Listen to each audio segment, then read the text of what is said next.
शिमला मिर्च की सब्जी बनाती है और आशा पूजा से बोलती है। कोई बात नहीं बहू, काजल रोटी बना लेगी। तू थोड़ी सी सब्जी अपनी सहेली को दिया, उसे तेरे हाथों की ये सब्जी बहुत पसंद है। माँ जी, उनका घर देखा है आपने? सीढ़ियाँ चढ़कर ऊपर जाना होगा मुझे। खैर चली जाती हूँ, इसी बहाने थोड़ी देर तक अपनी सहेली के साथ एसी में बैठने को तो मिलेगा। मुंह बनाकर पूजा थोड़ी सी सब्जी लेकर अपनी अमीर सहेली के घर जाती है और सीढ़ियां चढ़कर ऊपर वाले फ्लोर पर पहुंचती है, जहां उसे काफी ठंडक महसूस होती है। मैं तो यहाँ शिमला मिर्च देने के लिए आई थी, पर ऐसा लग रहा है कि शिमला में ही आ गई।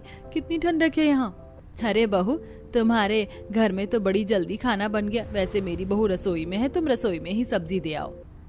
सब्जी लेकर पूजा रसोई में जाती है और रसोई में 4 एसी देखकर हैरान हो जाती है। अरे पूजा, कैसी है? ये तो मेरे लिए लाई हो, थैंक यू।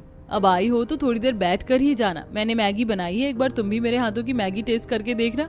अब अच्छी मैगी बनाती हूँ। यहाँ किचन की एसी डाइनिंग टेबल पर बैठ जाओ, लाती हूँ मैं मैगी। पूजा कुर्सी पर बैठ जाती है और दिशा 2 बाउल में मैगी लेकर आती है और कुर्सी पर बैठती है, जिससे पूजा कहती है, हाँ क्यों नहीं, अगर तुम इतना जिद कर रही हो तो। वैसे तुम्हारी रसोई में 4 एसी हैं, तुम्हें तो बिल्कुल भी गर्मी नहीं लगती होगी और खाना बनाना भी तुम्हारे लिए आसान होगा।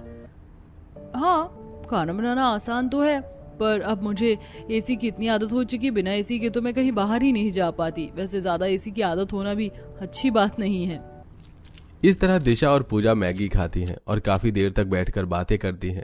और थोड़ी देर बाद पूजा सीढ़ियां उतरकर नीचे आती है और अपने घर आती है और घर आते ही उसे गर्मी लगने लगती है। हे भगवान, कितनी गर्मी लग रही है। पंखा भी काम नहीं कर रहा है। माँ जी, अपने भी घर में एक एसी लगवा लेते हैं ना, किसी के बस की नहीं है। बहू, एसी लगाना हमारी औकात के बाहर है, हम गरीब हैं।